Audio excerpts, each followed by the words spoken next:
మనము విజయం సాధించిన తర్వాత, సక్సెస్ సాధించిన తర్వాత మనల్ని చూసి కుళ్ళుకునేవాళ్ళు ఉంటారు. మన మంచితనాన్ని చూసి ఈర్ష్యపడేవాళ్ళు ఉంటారు. మన మంచితనాన్ని చూసి ఈర్ష్యపడేవాళ్ళు ఉంటారు. మన విజయాన్ని చూసి కుళ్ళుకునేవాళ్ళు ఉంటారు. వాళ్ళెవరో కాదు, మన చుట్టూ ఉండే మన బంధువులు, మన స్నేహితులు, మన మిత్రులు, మన బంధువులు, మన బంధువర్గం వాళ్ళే మనల్ని చూసి కుళ్ళుకుంటారు. మనం విజయం సాధించిన తర్వాత మన మీద బురద జల్లుతారు, మన మీద రాళ్ళు ఎత్తేస్తారు. ఎందుకంటే మన సక్సెస్ చూసి వాళ్ళు ఓరవలేక, మేము సాధించలేకపోయామే అని కుళ్ళు, ఓరవలేనితనం. అటువంటి వాళ్ళ మాటలకి, అటువంటి వాళ్ళ చేష్టలకి ఎప్పుడూ కూడా మనం చెల్లించిపోకూడదు.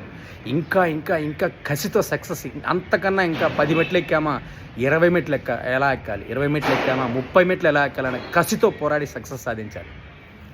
ఏడ్చేవాళ్ళు ఎప్పుడు ఏడుస్తూనే ఉంటారు.